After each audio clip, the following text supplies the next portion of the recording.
Good afternoon এইস কিচেনের বন্ধুরা, এখন আমি বানাবো পনির কাটলেট। আর আমার চ্যানেলে সবাইকে স্বাগত।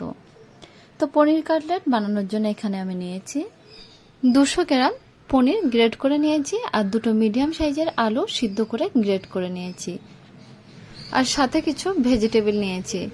ভেজিটেবলগুলো আমি একদম ছোট ছোট করে কেটে নিয়েছি। এখানে নিয়েছি একটা গাজর, একটা মিডিয়াম সাইজের শিমলা মির্চ, 3টে পেঁয়াজ, 5টা কাঁচা লঙ্কা, কিছুটা ধনিয়া পাতা আর এক টুকরো আদা।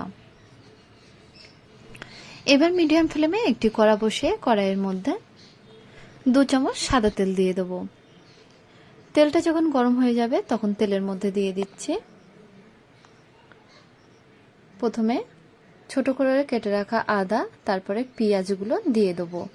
এরপরে দিয়ে দিচ্ছি ছোট করে কেটে রাখা লঙ্কাগুলো। পেঁয়াজ লঙ্কা দেওয়ার 2 মিনিট পরে গাজরগুলো দিয়ে দেবো। দেখুন পেঁয়াজের কালারটা যখন চেঞ্জ হয়ে গেছে তখন গাজরগুলো দিয়ে দিচ্ছি। এরপরে শিমলা মির্চগুলো দিয়ে দিচ্ছি।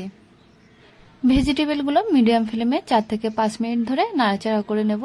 দেখুন সবজিগুলো অনেকটাই নরম হয়ে এসেছে। এই সময় দিয়ে দিচ্ছি 1 চামচ জিরে পাউডার, 1/2 চামচ গোলমরিচের পাউডার, 1/2 চামচ হলুদের পাউডার, আর দিয়ে দেবো 1/2 চামচ কাশ্মীরি লঙ্কার পাউডার, আর 1 চামচ দেশি লঙ্কার পাউডার, 1 চামচ ধনিয়া পাউডার, 1/2 চামচ আমচূর্ণ পাউডার এবং অল্প দিয়ে দিচ্ছি শাহি গরম মশলার পাউডার। এরপরে গ্রেট করা সিদ্ধ আলুগুলো দিয়ে দেব।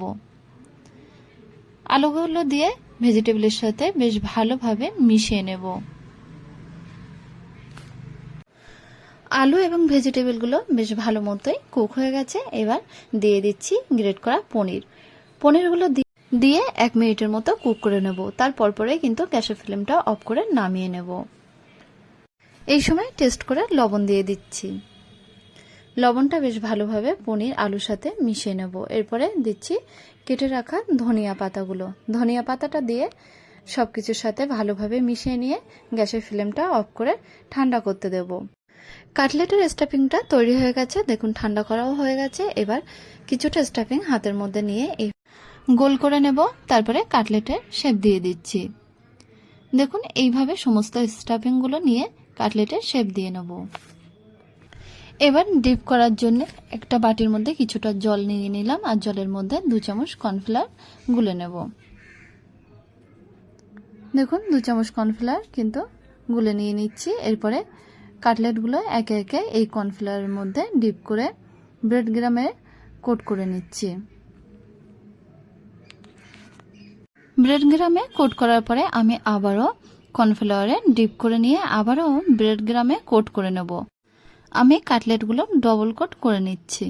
এইভাবে সমস্ত পনির কাটলেটগুলো ডবল কোট করে নিয়েছি। সমস্ত কাটলেটগুলো কর্নফ্লাওয়ারে ডিপ করে নিয়ে ব্রেড গ্রামে কোট করা হয়ে গেছে। এবার এগুলো ফ্রাই করার পালা। তো মিডিয়াম ফ্লেমে একটি কড়াই বসিয়ে কড়াইয়ের মধ্যে বেশ খানিকটা সাদা তেল দিয়ে দেবো। তেলটা যখন গরম হয়ে আসবে তখন একে একে কাটলেটগুলো তেলের মধ্যে দিয়ে দিচ্ছি। কাটলেটগুলো উল্টে পাল্টে যখন ব্রাউন কালার হয়ে আসবে তখন তেল ঝরিয়ে তেল থেকে তুলে নেব। দেখুন এরকম যখন একটা কালার চলে আসবে তখন তেল থেকে তুলে নিচ্ছি। তৈরি হয়ে গেছে পনির কাটলেট। এই পনির কাটলেট খেতে কিন্তু খুবই টেস্টি। আমার রেসিপিটা যদি আপনাদের ভালো লেগে থাকে তাহলে অবশ্যই ভিডিওতে একটা লাইক দেবেন, আর চ্যানেলটিকে সাবস্ক্রাইব করার অনুরোধ রইল।